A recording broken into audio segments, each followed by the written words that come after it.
A very good afternoon to all our viewers. I welcome you all this afternoon to this session of GETI Live Talks with Ma'am Jalpa Shah, who is the principal of Jain Public School. She is a seasoned educationist with more than 18 years of experience with the functional expertise in area of school academics and administration management. She is also a certified sustainability trainer and Google leader with vast experience in building school brand and setting up processes and strategies which help schools to deliver better.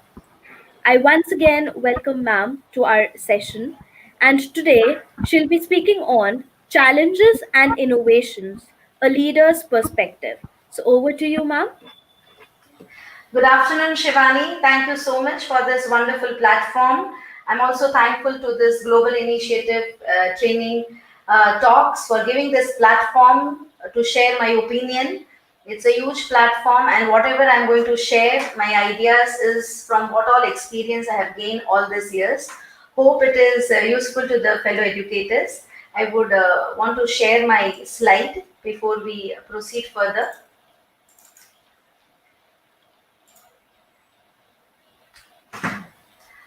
Yeah.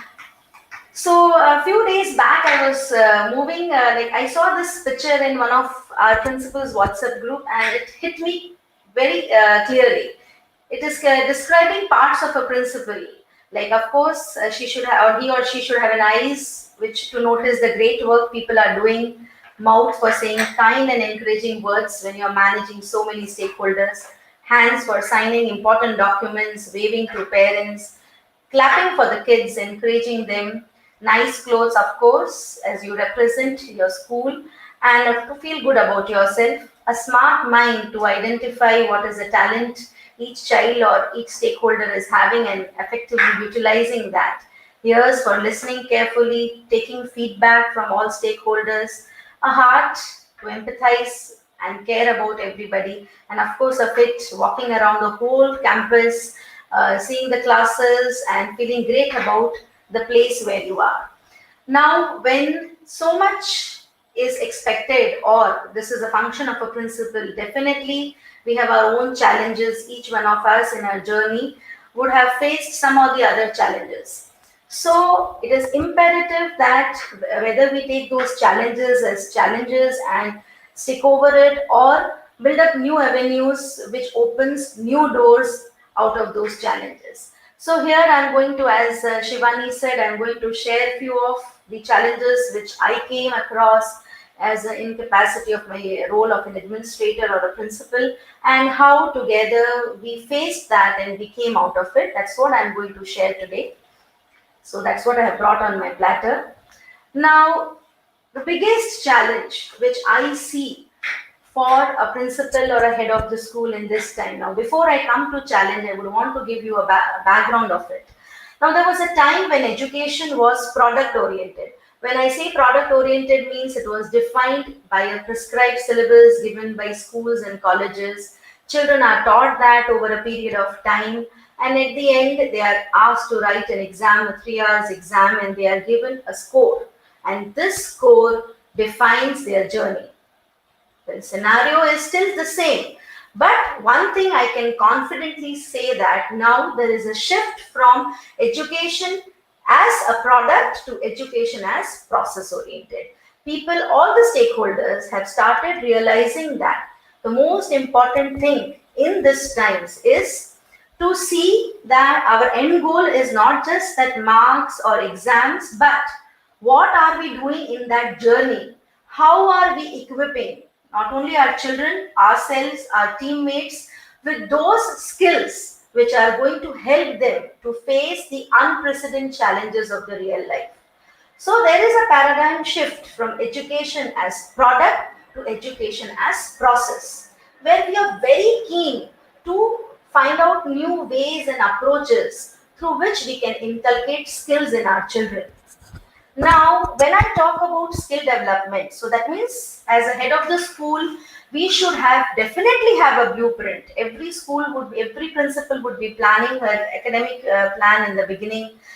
which consists of curriculum, co-curricular activities. But there should be one column about skill development. What are we going to do throughout the year to inculcate those skills for our children, for our staff, and for ourselves? And there should be a separate budget allocation for the same. Now, what do we think that mapping out, identifying the need of the hour and mapping this blueprint of skill development, is that a challenge? Well, no, because I am very sure any principal, or matter of fact, any teacher who enters the class, within one or two class interactions, she'll come to know which child has what needs, what are his strengths, what are the weaknesses which can be molded further, how and what skills are to be inculcated. So I don't think that challenge over here is preparing the blueprint of skill development. But the challenge over here is to identify that in our quest of developing those skills for our school children or for our own children as parents, are we falling prey to those bodies and entities which are out to make education as business? It is a moral responsibility of every head to ensure, to prevent commercialization of education. That is the biggest challenge. I don't say that what all is given in the market is not right or it should not be done. But if we are going to build future generations, if we are going to build children, if we are talking about skill development, is it necessary to outsource everything? Can't we be self-sustainable? Is it necessary that everything which we want has to come with price? Can't we create our own mechanism, our own programs, because we know our group, we know our children, we know our TJ, we know our journey, we know our strength, we know our weaknesses. So can't we as a team work for sustainable solutions that is mapped to our requirement? So one of the biggest challenge in the present time is to identify what you actually need and how you can achieve without falling prey to this commercialization. A simple example I'll give you. Now, COVID time, schools were the first one to impact, and I think March 29th, all schools were shut down. We began our online classes right in April. By April 5th, our online classes had started. Geo later came. Geo for the same came only, I think, in July. Now, by that time, we like in March, I can say first week of April, we started our grade 10th online classes. Eventually, we moved to 6 to 9. And by June, we pre-KG to grade 11th, we were full-fledged online. So during that time, I was up.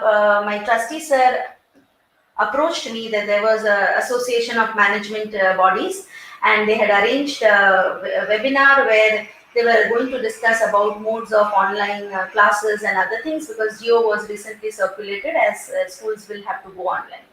And when I though we were online, platforms were set, I thought let us go and see what they have to offer to us.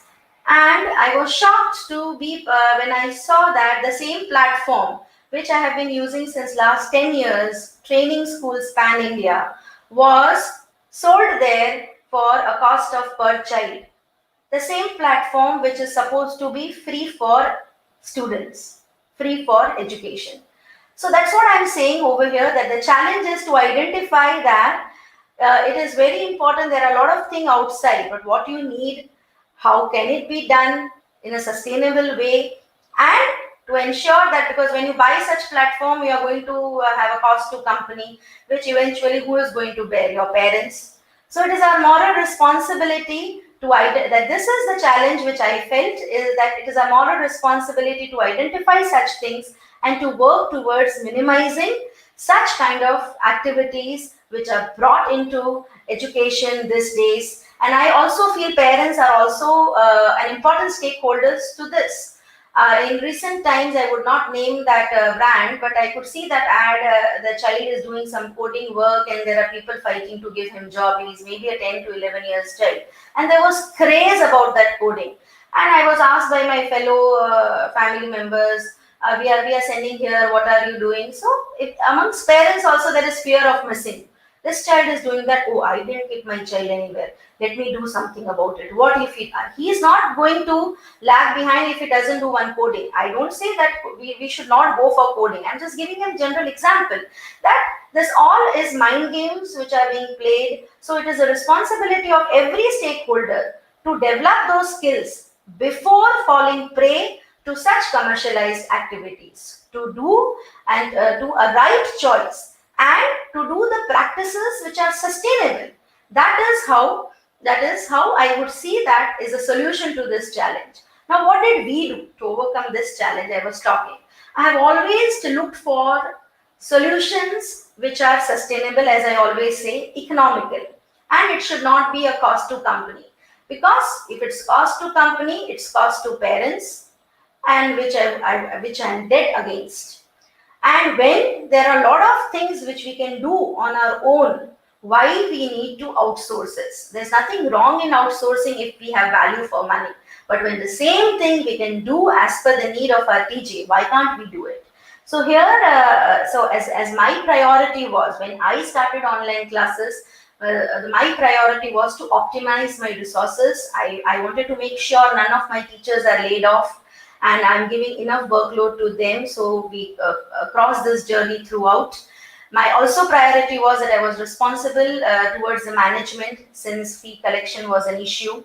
So I cannot just suggest any platform and ask them to purchase and buy, because we have to look at all fronts, and if funds are to be managed, my priority would be that funds are utilized in paying full salaries to the teachers. And I'm very proud to say that since last 7 months, I'm not saying that we are doing some great thing, but where I have seen good schools also doing reductions of payment to 75% or 50%, we are thankful to all our staff. Why we could manage this? What was the reason? Because we did our work, our research, our mapping on our own, and together we gave sustainable solutions, and we have implemented these classes which are going very successfully. So I would just bring on the platform with all of you as what all we did. I'm sure now by this time, 6 months have passed. After this, I have trained as a CBSE resource person for entire South India. I have been training many schools. So now so many schools have gone Google and have utilized all these platforms. I have been very free in sharing my knowledge, because I believe that we grow when we share our knowledge with each other. But yes, that journey I would definitely want to show as how we came across these solutions. So as I was saying, my association with Google was 10 years back. I'm a certified Google leader, training schools pan-India on how to set up GSUD domain in their schools. And when I came to Chennai 4 years back, I did the same for my school, and a lot of school now, due to COVID time, a lot of schools have given this training. So, but when I did this 4 years back, our school was the first to have gone Google in Chennai.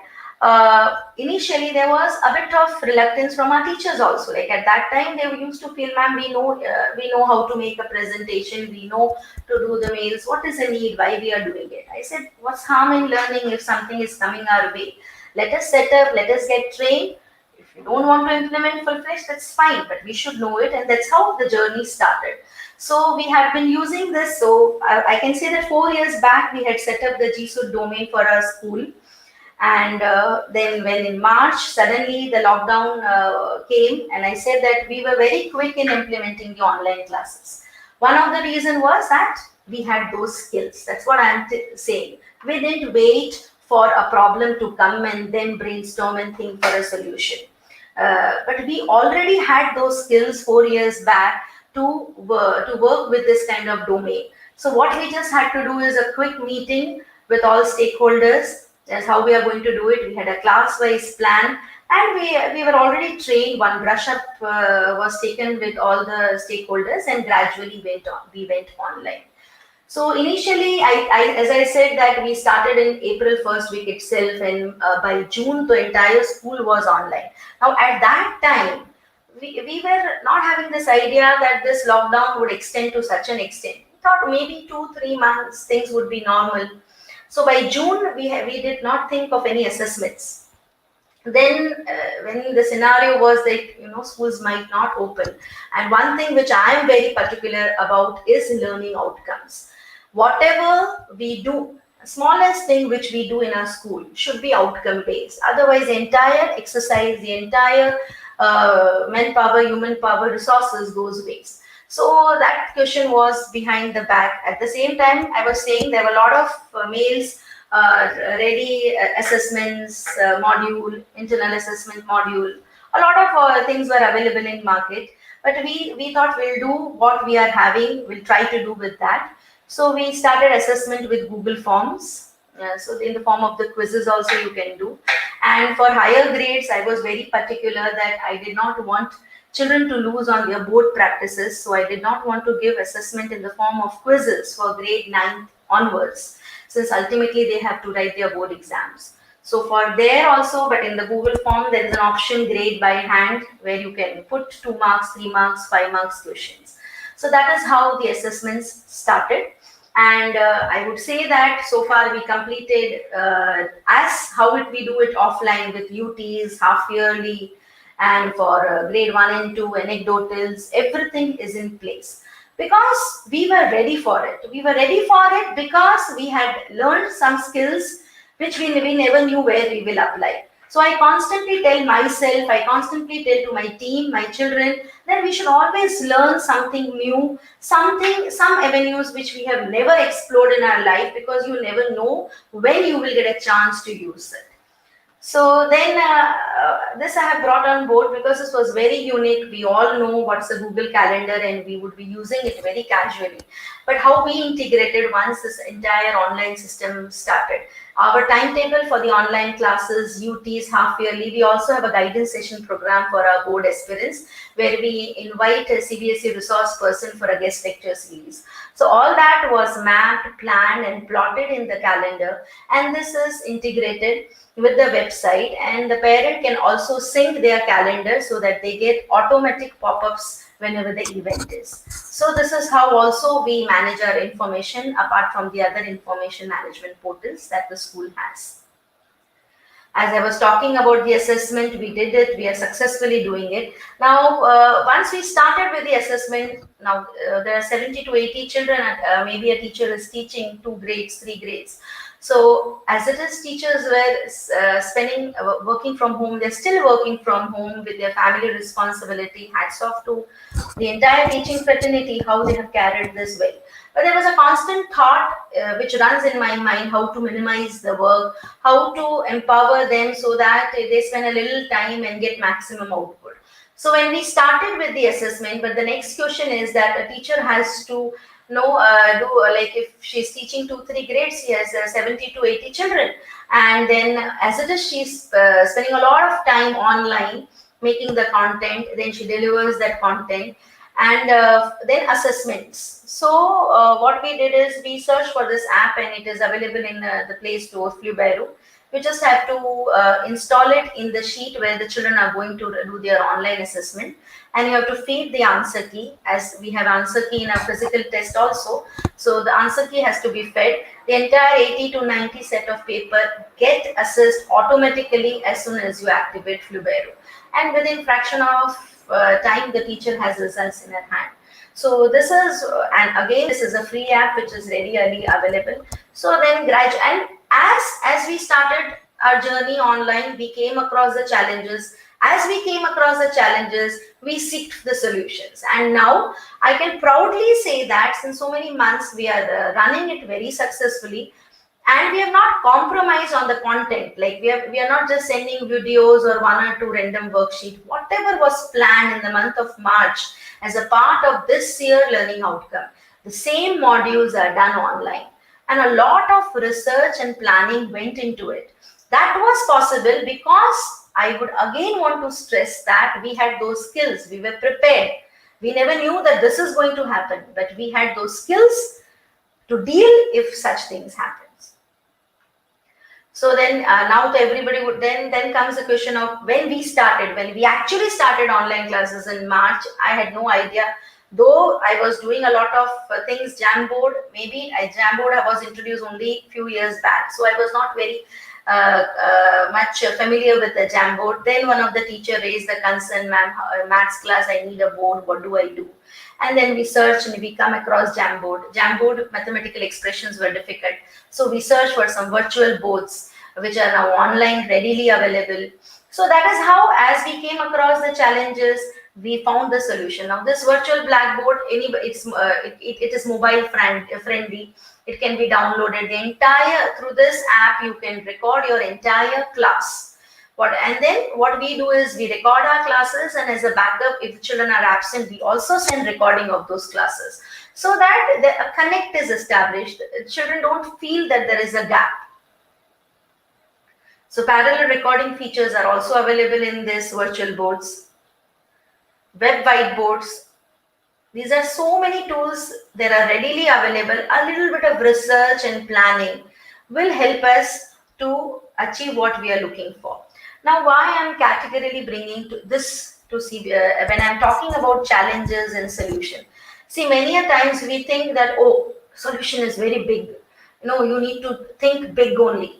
You need to do big things. No, you just need to think, and you need not do big things to achieve big results. Small efforts put with heart and soul will give you results.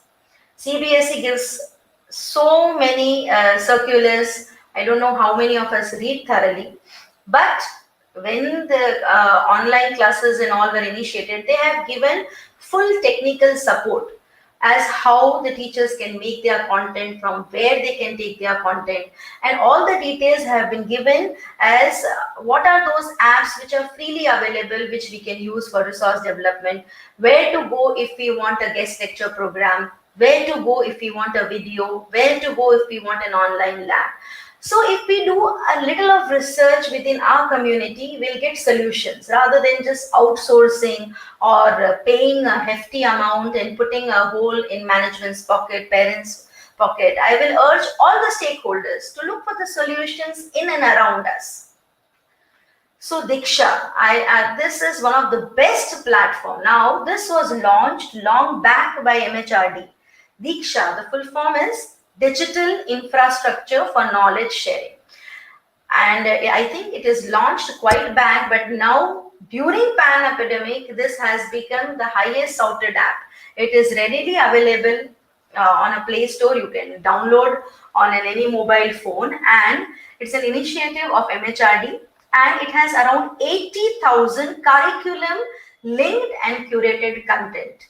I would strongly urge everybody, be it parent, be it teachers or students, because there are separate login portals for every stakeholders. Beautiful content is there, right from PPTs to videos to MOOC platforms, online trainings. I think around 15 to 20 certifications I did for myself during this lockdown time. So, and if we go through students login, the entire content is beautifully explained from a student's perspective. So now I can see that teachers are struggling for the content, and I was very keen that whatever content is given from our end to the children should not be plagiarized.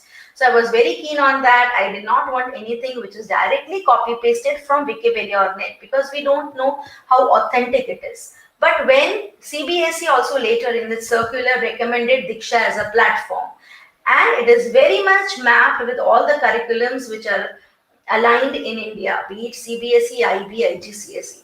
So we also started extensively whenever like we had to do first, we introduced all our teachers to this platform. If there's a new teacher coming, we'll first give a Diksha training, we'll take her through the platform so that her efforts are minimized.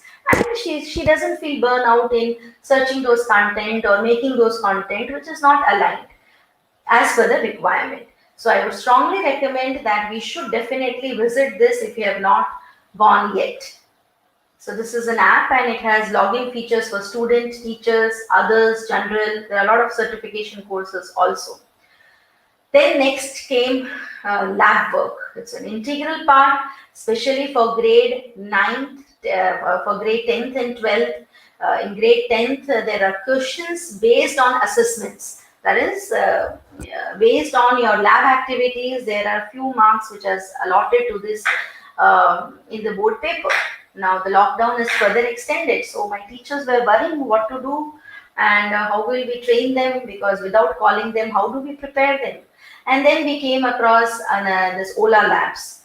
I got all the teachers, including myself. Whatever I train my teachers, the first training I will take, because I should know it in order to tell others to do. So I got entire team of my science, maths, and English teachers trained for this Ola Labs. Beautiful hands-on practical simulation sessions, dissections, and this chemistry titrations, volumetric, whatever is there in grade 11, 12, everything is beautifully put up there. If we talk about English, all the ASL skills have been put up there. ASL listening activities are there, math lab activities are there, and everything as aligned with our syllabus it is being put. All my teachers have completed the practicals also by 30th November. They are, even children are submitting the records. Now, whenever, if government allows us to open the school, we just have to do one quick brush up and children are ready. So we didn't go for those high-ended labs or solutions. We searched for solutions. We searched for solutions which are sustainable, practical, and I didn't have to go anywhere else. I had to look into, because definitely when such a huge change is coming on, our own bodies, our own education bodies are there to support us. The only thing is we do not maybe look the solutions for within, and we try to outsource everything. So this is one Ola Lab feature which was very successful with our children and teachers. These are the kind of practicals my teachers have done with the students. Now, I would also want to talk about Swayam website. It's a national online platform. It hosts more than 2,000 courses, uh, even for grade 9 to 12th, and even after school courses. And so many ICT initiatives are there. A lot and pool of information about apps and resources is available. And we use this platform and we integrated it very well in our teaching learning process. They have also, MHRD has also launched Swayam Prabha website. This is for the 30, they have around, I think, 32 DTH channel where all the curriculum and curated content is slot wise is being screened. Apart from that, of course, this many would be knowing about how NIOS and CBSE are running YouTube channel, and I was very impressed by one of the channel they have in the name of Online IIT, and I would prefer to send my kid for such thing rather than paying a hefty amount in those online courses which are happening these days. So it's a little bit of work. And if you'll see this online class YouTube channels, they're so self-explanatory, and a pool of information is available for all the children over here.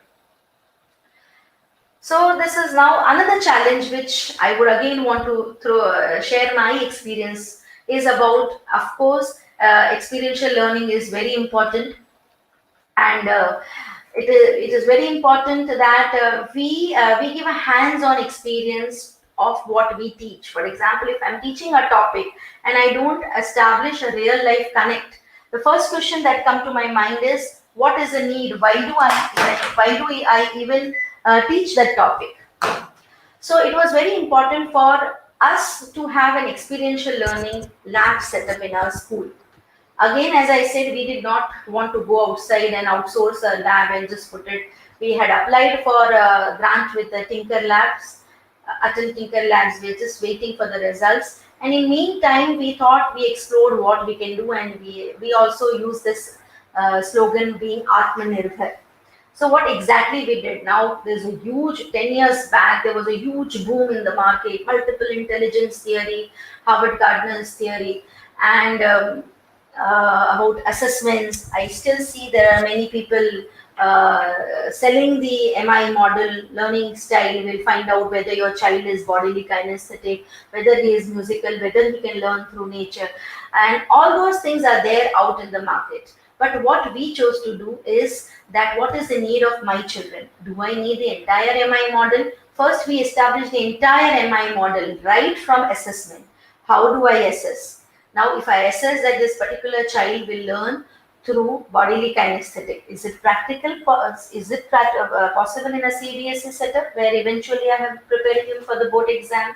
the class of 40 children, how do I incorporate this model? So though we developed the entire MI curriculum along with the assessment tests, which are scientific, we implemented it as per our need. And eventually we found that the best part of this was designing multiple intelligence based board games. That was a great hit with our students. So our teachers were trained. We trained our teachers to make this kind of board games. Initially, we did on chart papers. Like for example, if you have to teach physics formula, then we will teach through snakes and ladder. Now, I cannot say that only this model, but this through this, there's in class of 40, there are different children. If I go in a class, I start talking about structure of atom, there are many children who would not be interested to know. But suppose I do a video, or suppose I do a board game, or suppose I take them in nature and teach the same concept, it is quite possible that they learn. I still remember teaching structure of atom through musical chair. So what we did as a school is we created our, that is why we say we are Atmanirbhar. We train all our teachers as how to make those board games. First we did in an offline mode, then we also did in an online mode as how you can create different board games using publisher and how you can use it for your subject revision recall activities. So I'll just show this. I'll have, for example, we wanted to teach hybridization now.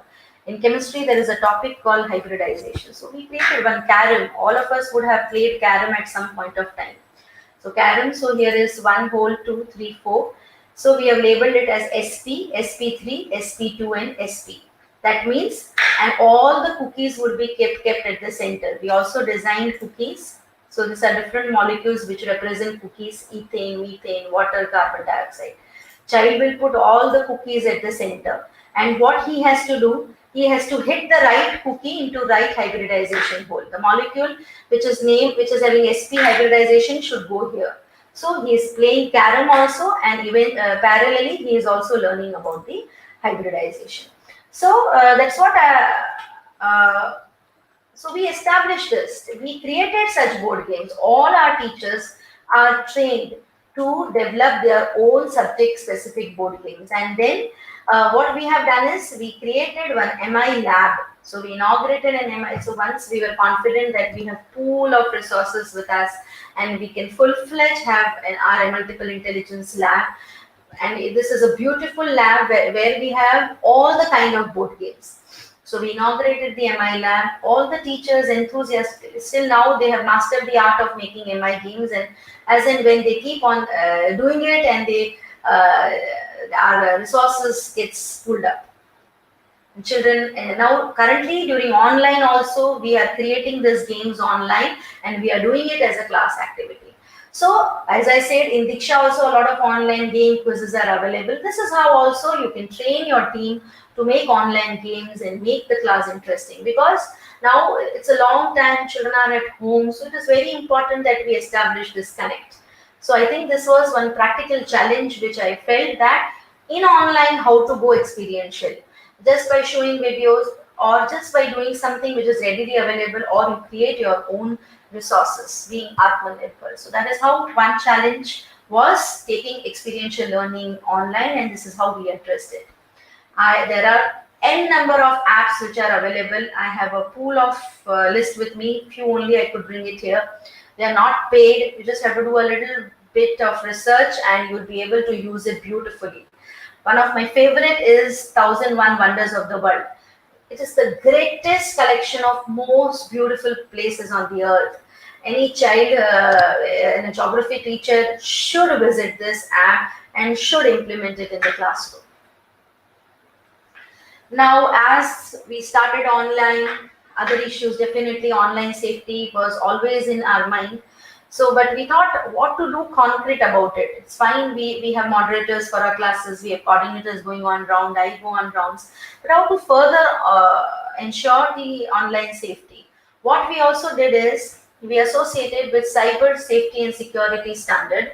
All our teachers, they also give certification course. I got the teachers, the few of my lead team members certified with that, and now I'm myself a resource person for National Cyber Safety and Security Standard.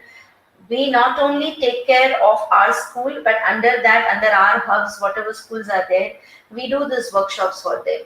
And this is a certification which we received. And we sensitize the teachers and stakeholders on identity theft, phishing, hacking, cyberbullying, stalking, malware, banking fraud. These are the things which we cover under the online safety program, which is the greatest challenge and need of our. Now, another thing which I always felt is like when I was a kid, and I still remember my maths class, which I never liked. And I used to think, though maths is everywhere, I still used to think why I am learning it. Or when I was in my chemistry lab and I was doing a 6 hours practical, just waiting for result for a few precipitates to come out, why am I doing it?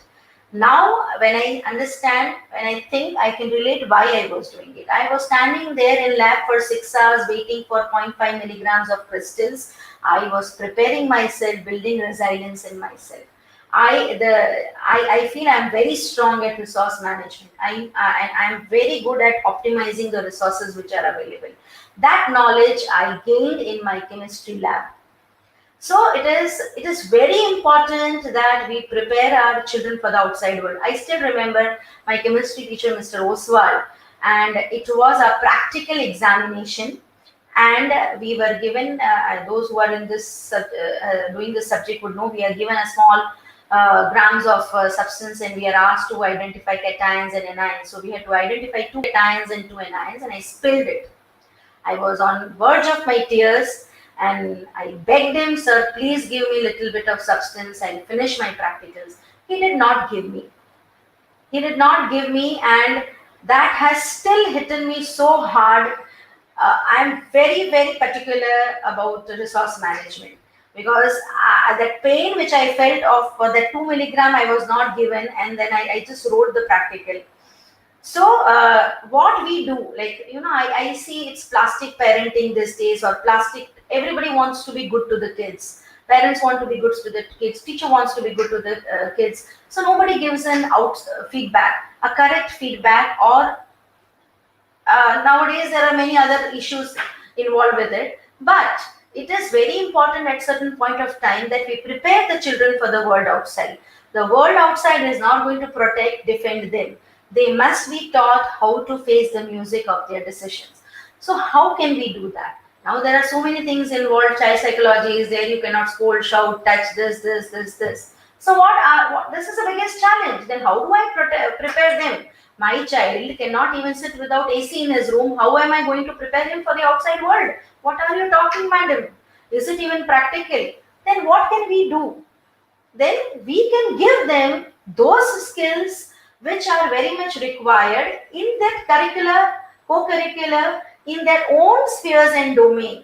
Small activities which we do, what all we teach, everywhere, wherever possible, we can inculcate this value as why they have to do this, what is the importance, why you need to stand when you come to chemistry lab, why you can sit and do a bio practical, but why you cannot sit and do a chemistry practical. So if we as principals, teachers and parents, if we are ready to spend that time giving them about the importance of the challenges of the outside world, I hope we can prepare them. Now, what I faced was, what I felt was, my children were brilliant. They were very good speakers. So I was looking for a platform as where do I showcase the talent, or where do I give them a now. There was the first time I had introduced the uh, council elections and all. So they were very eager to do an event and organize. So we were looking for what we can do, and I thought it should be the best platform. Inter schools we do, intra class we do, but something which is great. And there, one of my trustees said, "Why can't we do TEDx?" So I had heard about TEDx. I didn't know what is a TEDx, how to do about it, but I had passion. I had passion that I wanted to do something for my children. So then, believe me, I just Google search how to apply for TEDx, and I came I landed up on the TEDx website, and the procedures were given, and there was a lot of data which had to be entered, and you had to select a theme, and if that theme gets approved, on that theme you had to give 6, 7 talks. If that gets approved, you get a license. I was rejected 3 times.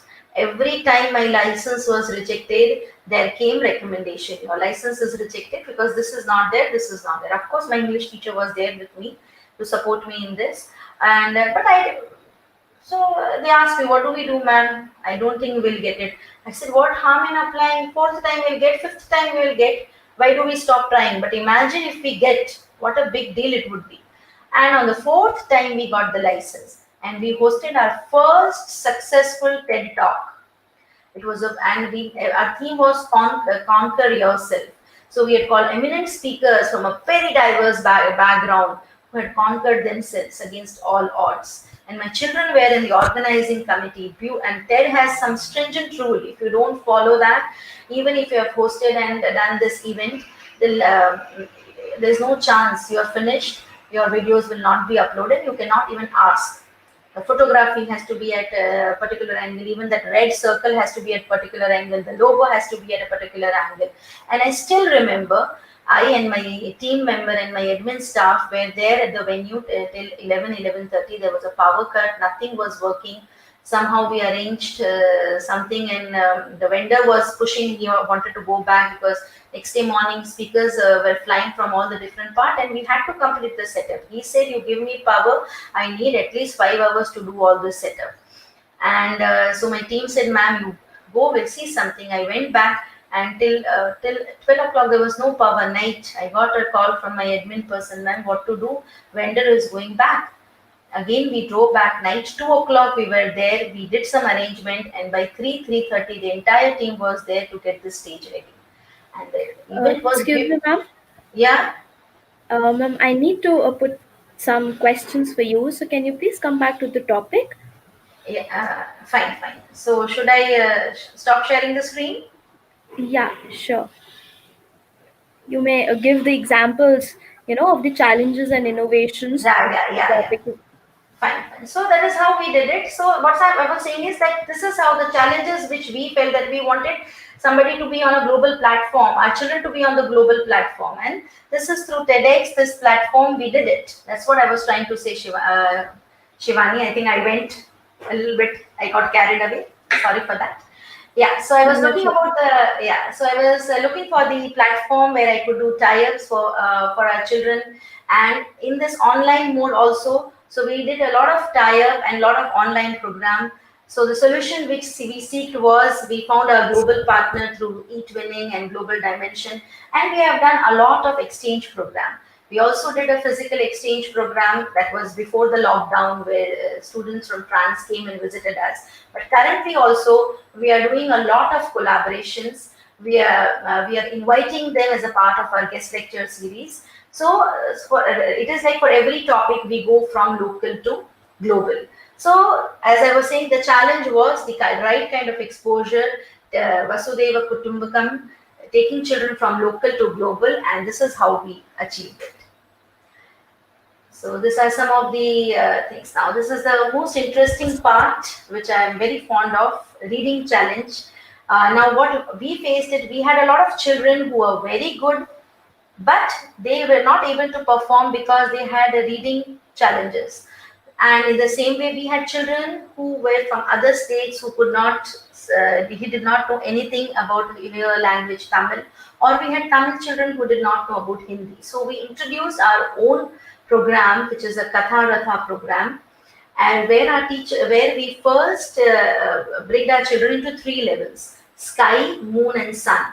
Now sky is that group, they are very new to the letter level children.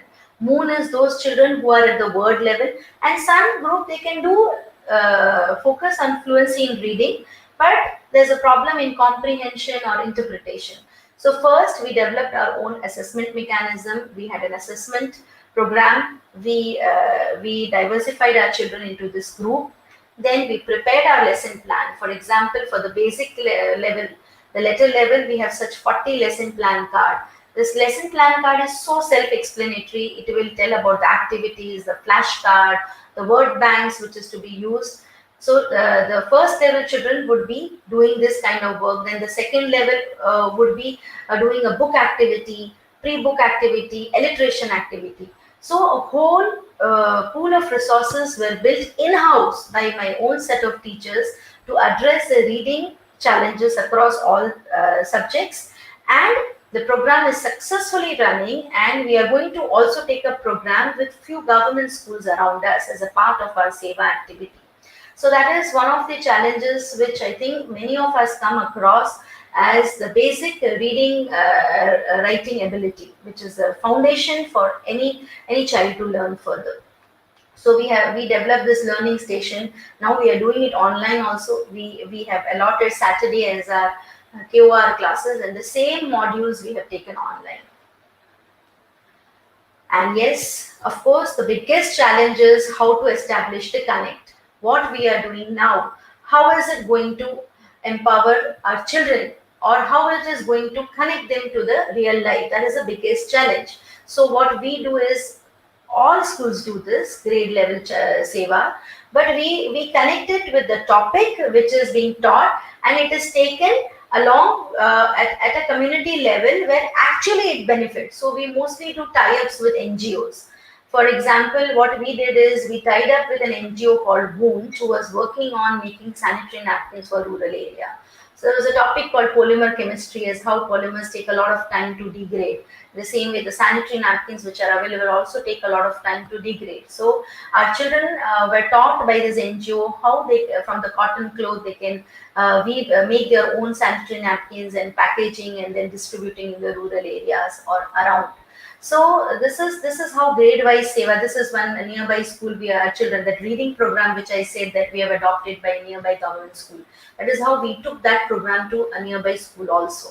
So we do a grade wise seva which is very much relevant to what they are reading, they're studying. So a child feels, okay, I'm learning this, and this is how I can implement it.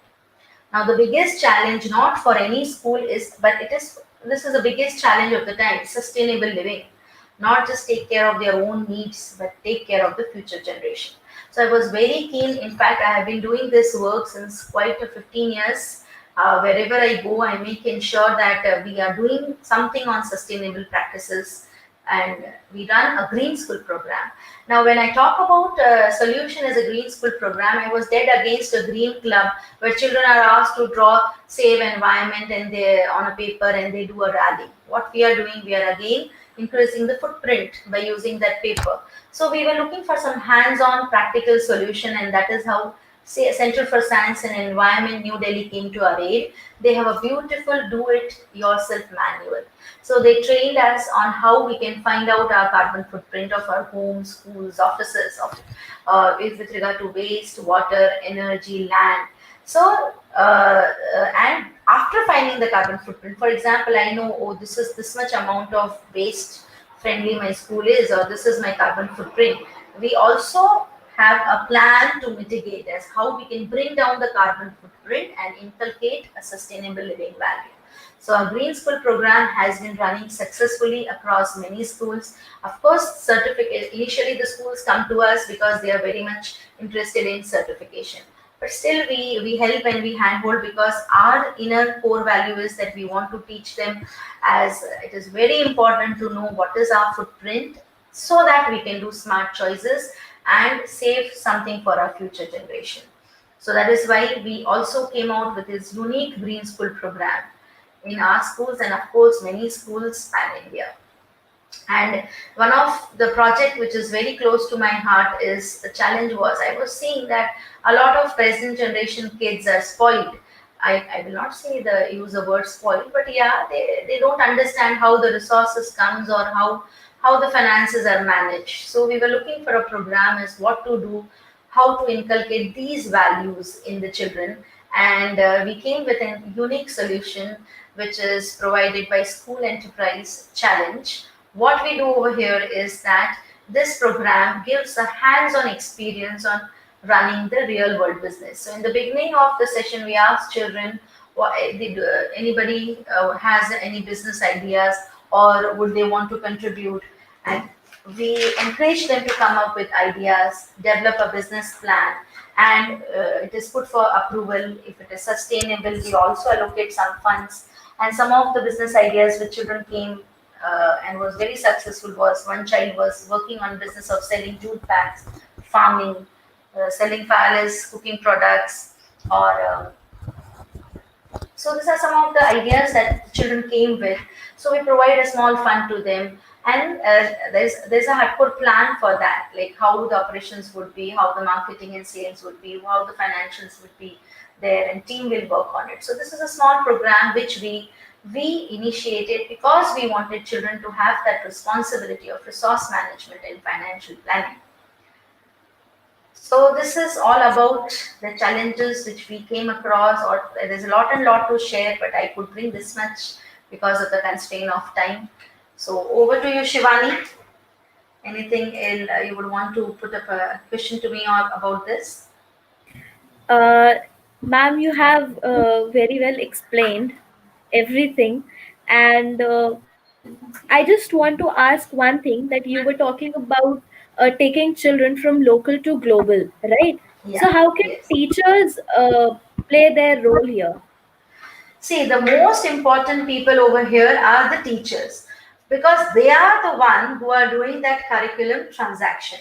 I'll give you a simple example. Suppose at grade 1 and 2, the teacher is talking about houses. So she can always talk about climate or houses in India in comparison to other countries. Or for example, as a chemistry teacher, I want to know how the mining is done across the world. What are the after effects of mining? She can put up a research paper, ask children to research across 5 countries and come up with the reasons. Or why she can ask why pollution in India is less, or why in this particular country it is more. We can put it up as a research. When they do research, they come across, oh, the pollution over here is more because we are doing this things. Pollution in France is less because, oh, they are not doing this. No matter, like when a teacher gives this kind of exposure, she will ultimately bring the world in her classrooms and take from local to global. Yeah, thank you so much. Thank you so much, ma'am, for joining in and being a part of Getty's disruptive education movement. I also thank all the audience here for being a patient listener. With this, we come to an end to today's session. We'll meet again soon with another informative session. Until then, thank you and goodbye. Thank you so much. Thank you, Shivani. Thank you. Thank you, ma'am. Thank you.